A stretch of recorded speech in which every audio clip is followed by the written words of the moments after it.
Good morning बच्चों। आज हम पढ़ेंगे समझदार हाथी चैप्टर 2। ये किसके बारे में बताया है? हाथियों के बारे में। वो क्या करते हैं दिन भर, वो कैसे रहते हैं, वो लोगों की मदद करते हैं या नहीं, उसके बारे में पढ़ेंगे। दुनिया की सबसे समझदार प्रजातियों में से हाथी भी एक है। दुनिया में जो समझदार प्रजातियों को होते हैं उसमें से हाथी भी एक है। हाथी मनुष्य की तरह ही समझदार होते हैं। मनुष्य जैसे सब काम सोच समझ कर करते हैं, वैसे ही हाथी भी समझदार होते हैं मनुष्य की तरह। हाथी मनुष्य की तरह ही समझदार होते हैं। जिस तरह मनुष्य सोच समझकर प्रत्येक कार्य करता है, अपने अनुभव से सीखता है, और उसी प्रकार हाथी भी ममता, दया, दुख सुख अनुभव करती है। जैसे मनुष्य अब सोच समझकर काम करता है, अपने अनुभव से सीखता है, मतलब वो गलती कर कर के सीखता है, वैसे ही हाथी के अंदर भी ममता के भाव होता है, दया होता है, दुख सुख को भी वो अनुभव कर सकता है। ये साधनाओं और उपकरणों का भी प्रयोग करना जानते हैं। वो उपकरण और साधनाओं का भी प्रयोग करना जानते हैं। ये आपस में प्रेम, रक्षा, मित्रता, खेल और हास्य भी प्रयोग करते हैं। ये आपस में लोग क्या करते हैं? प्रेम का भी प्रयोग करते हैं, रक्षा कैसे करना है वो भी जानते हैं, मित्रता भी उनके अंदर रहता है, खेल और हास्य भी सभी प्रकार के वो प्रयोग करना जानते हैं। हाथी परिवार व झुंड में रहने वाला प्राणी है। हाथी जो है परिवार और झुंड में रहने वाला प्राणी है। वो सब एक साथ रहते हैं, एक दूसरे को बहुत प्यार करते हैं। यदि किसी एक हाथी पर कोई आक्रमण कर दे तो झुंड के अन्य सदस्य उसकी सहायता के लिए दौड़ जाते हैं। अगर कोई एक हाथी को अगर कोई घायल कर देता है उस पर हमला कर देता है, तो सारे जो हाथी होते हैं एक साथ ही उस पर आक्रमण करने चले जाते हैं, उसकी सहायता में लग जाते हैं। इनमें से कुछ घायल साथी की मदद में जुट जाते हैं तो शत्रु पर टूट पड़ते हैं। जो हाथी का जो झुंड होता है, कुछ घायल साथी का मदद करने लग जाता है, तो कुछ जो शत्रु होता है, जो जिसने घायल किया होता है,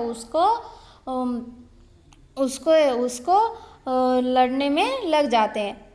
हाथियों की याद करने की शक्ति बहुत तेज होती है। हाथी जो है सब कुछ बहुत दिन तक याद कर सकते हैं, बहुत तेज उनका होता है याद करने की शक्ति। ये किसी भी कठिनाई को हल कर लेते हैं। वो जैसे भी कठिनाई आए वो उसको हल कर लेते हैं। मनुष्य की तरह हाथी अपने अनुभवों को कभी नहीं भूलते। मनुष्य जैसे जो गलती करता है, गलती कर कर के सीखता है, उसको नहीं भूलता है, वैसे भी हाथियाँ भी जो अनुभव करते हैं, जो गलती करके सीखते हैं, उसको कभी नहीं भूलते। दल का नेतृत्व हाथी नहीं करती है। दल होता है उनका, वो जो सारा लोग रहते हैं, उनका जो दल होता है, उनका नेतृत्व कौन करती है? उनका जो सबको कौन देखती है? हाथी नहीं। सब उसके अनुभव को लाभ उठाते। वो जो अनुभव करती है वो उसको सब लाभ उठाते, वो सब देखते हैं। दल के बच्चे भी बड़े होते हैं, अपने माता पिता व अन्य से खाना ढूंढने, संसाधनों का उपयोग करना, दूसरों के साथ मिलकर रहना तथा असंख्य अन्य काम भी सीखते हैं। जब जो दल के बच्चे जो छोटे रहते हैं, जब बड़े हो जाते हैं, छोटे बच्चे जो बड़े हो जाते हैं, तो बड़ों के साथ मिलकर वो बहुत सारे काम करते हैं, जैसे माता पिता के साथ और अन्य लोगों के साथ खाना ढूंढना, जो साधन है, उपकरण होता है, उसको प्रयोग करना सीखना, और दूसरों के साथ मिलकर रहना। वो बहुत सारे ऐसे काम सीखते हैं। वैज्ञानिकों ने ऐसा भी पाया गया है कि कुछ बूढ़ी हाथिनी के परिवार अन्य सदस्यों उनके मुंह में घास डालकर भी पालते हैं।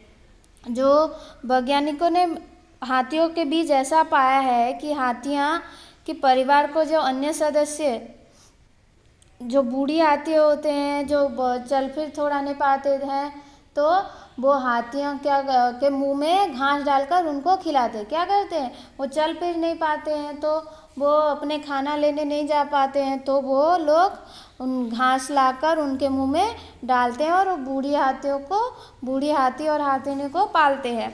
युवा हाथी बूढ़े हाथियों को उठने बैठने में भी सहारा देते हैं। जो बूढ़े हाथी होते हैं वो ज़्यादा उठ बैठ नहीं पाते, तो जो युवा हाथी होते हैं, जो जवान होते हैं हाथी, वो उनको उठने बैठने में सहायता करते हैं। यदि किसी हाथी की मृत्यु हो जाए तो पूरा परिवार शोक मनाता है। यदि कोई भी हाथी का मृत्यु हो जाता है तो उनका जो परिवार बहुत बड़ा होता है, वो झुंड में रहते हैं कि नहीं, वो पूरा परिवार शोक मनाता है। दल के सदस्य कई दिनों तक मृत हाथी के चारों ओर बैठे रोते रहते। मृत जो मर जाता है, कई कई दिनों तक वो मृत हाथी के चारों ओर बैठे रहते और रोते रहते, और फिर उस पर पत्तियाँ और मिट्टी डालकर उसे दफना देते। फिर उस पर पत्तियाँ और मिट्टी डालकर उसको मिट्टी के अंदर दफना देते। हाथी परोपकारी व अत्यंत भावुक जानवर होते हैं। हाथी जो होते हैं सबको सहायता और सबको कैसे किसको करना है वो सोचकर रहते हैं। मुसीबत के समय वह मनुष्य व अन्य प्रजातियों की मदद भी करते हैं। मुसीबत जब किसी पर आता है तो मनुष्य और अन्य प्रजातियों के जो जानवर भी होते हैं उनकी मदद करते हैं। मुसीबत के समय हाथी सबकी मदद करते हैं। दक्षिण भारत में एक हाथी लकड़ी उठाने में लोगों की मदद कर रहा था। दक्षिण भारत में पाया गया है कि जो हाथी होता है वो लकड़ी उठाने में लोगों की मदद कर रहा था। वह एक ट्रक के पीछे चल रहा था और महाबत के आदेश पर पहले से निर्धारित छेदों में लकड़ी रख रहा था। वो एक ट्रक के पीछे पीछे चल रहा था और जो महाबत मतलब क्या, जो हाथी को जो सिखाते हैं, महाबत जो होता है हाथी को जो सिखाता है, हाथी महाबत के निर्देश अनुसार, मतलब महाबत जो बोलता है उसके अनुसार एक छेद में वो सारे लकड़ी को रख रहा था। एक निश्चित छेद में हाथी ने लकड़ी रखने से मना कर दिया। एक जो छेद था उसमें उस हाथी ने लकड़ी रखना मना कर दिया। जब महाबत ने पास आकर देखा, जो महाबत जो होता है उसने पास आकर देखा तो उसने पाया कि छेद में एक नन्हा कुत्ता सो रहा है। वो जो छेद था उसमें एक छोटा सा कुत्ता सो रहा था। हाथी ने लकड़ी को छेद में तभी रखा जब कुत्ता स्वयं वहाँ से उठकर चला गया। जब कुत्ता स्वयं वहाँ से उठकर चला गया तो हाथी ने तभी ही वो छेद में लकड़ी रखना शुरू किया। इससे पता चलता है कि हाथी कैसे भावुक होते हैं।